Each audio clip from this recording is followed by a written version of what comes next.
আজকে ভিডিওতে international gemmological IPO review করবে, সঙ্গে গ্রে মার্কেট প্রিমিয়াম দেখে নেব। আইপিও টোটাল ইস্যু হচ্ছে 4225 করোড়। কোম্পানিটি প্রতিষ্ঠা হয়েছে 1999 সালে। কোম্পানিটি গ্লোবালি হচ্ছে ডায়মন্ড সাপ্লায়ার এবং ইন্ডিয়ার সবথেকে বড় কোম্পানি বলা যেতে পারে, যেটা ডায়মন্ড সাপ্লাইয়ের মধ্যে কাজ করে, জুয়েলারি এবং ডায়মন্ড। এখন আমরা গ্লোমোলজিক্যাল আইপিওর ডিটেলস দেখে নেব। আইপিও রিভিউ হবে 13 ডিসেম্বর 2024, ক্লোজ হবে 17 ডিসেম্বর 2024। ফেস ভ্যালু রেখেছে 2 টাকা পার শেয়ার। লট সাইজ এক লটে 35টি শেয়ার থাকবে। টোটাল ইস্যু হচ্ছে 4225 করোড় এবং ফ্রেশ ইস্যু করা হয়েছে 1475 করোড় এবং অফার পর সেল হচ্ছে 2750 করোড়। অর্থাৎ এখানে অফার পর শেয়ার কিন্তু অনেক বেশি। ইস্যু টাইপ হচ্ছে book value issue IPO, listed হবে এনএসসি বিএসসি তে। ইন্টারন্যাশনাল গ্লোমোলজিক্যাল আইপিওর রিজার্ভেশন দেখে নেব। কোয়ালিফাইড ইনস্টিটিউশনাল বায়ারের জন্য 75%, রিটেল ইন্ডিভিজুয়াল ইনভেস্টরের জন্য 10% এন্ড নন ইন্ডিভিজুয়াল ইনভেস্টরের জন্য 15%। ইন্টারন্যাশনাল গ্লোমোলজিক্যাল আইপিওর টাইমলাইন দেখে নেব। বেসিক অ্যালটমেন্ট হবে 18 ডিসেম্বর 2024, ইনিশিয়াল রিফান্ড হবে 19 ডিসেম্বর 2024, শেয়ার ডিমেটে ক্রেডিট হবে 19 ডিসেম্বর 2024, লিস্টেড হবে 20 December 2024। International gemmological IPO lot size দেখে নেব।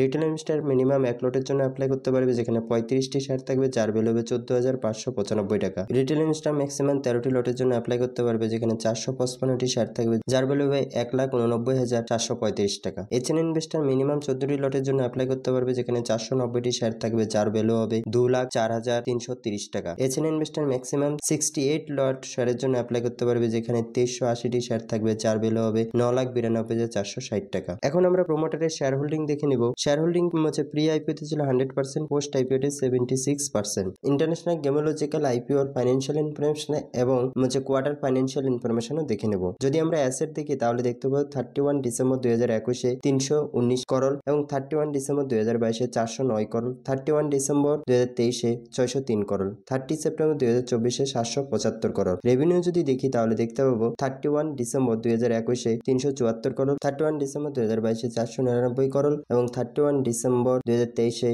648 করোড়, 30 সেপ্টেম্বর 2024 619 করোড়। অর্থাৎ লাগাতার অ্যাসেট এবং রেভিনিউ ইনক্রিজ হয়েছে কোম্পানির। প্রফিট আফটার ট্যাক্স যদি দেখি তাহলে দেখতে পাবো 31 December 2021 171 crore, 31 December 2022 241 crore, 31 December 2023 324 crore এবং 30 সেপ্টেম্বর 2024 326 করোড়। নেট ওয়েলথ যদি দেখি তাহলে দেখতে পাবো 31 ডিসেম্বর 2021 242 করোড় এবং 31 ডিসেম্বর 2022 339 করোড় এবং 31 ডিসেম্বর 2023 509 করোড় এবং 30 সেপ্টেম্বর 2024 643 করোড়। এবং রিজার্ভ অ্যান্ড সাপ্লাই যদি দেখি তাহলে দেখতে পাবো 31 ডিসেম্বর 2021 119 করোড়, 31 ডিসেম্বর 2022 111 করোড় এবং 31 ডিসেম্বর 2023 তাদের কোনো রিজার্ভ অ্যান্ড সাপ্লাই নেই, অর্থাৎ তাদের রিজার্ভ সাপ্লাই হঠাৎ করে কমে গিয়েছে। তো এটা একটা ভাবার বিষয় এবং আইপিওটি ওভারঅল হচ্ছে ফাইন্যান্সিয়াল ইনফরমেশন খুব ভালো আছে এবং শর্ট টাইম এবং লং টাইমের জন্য এটা রাখা যেতে পারে এবং অ্যাপ্লাই করা যেতে পারে। গ্রে মার্কেট প্রিমিয়াম যদি দেখি তাহলে দেখতে পাবো হচ্ছে 130 টাকা চলছে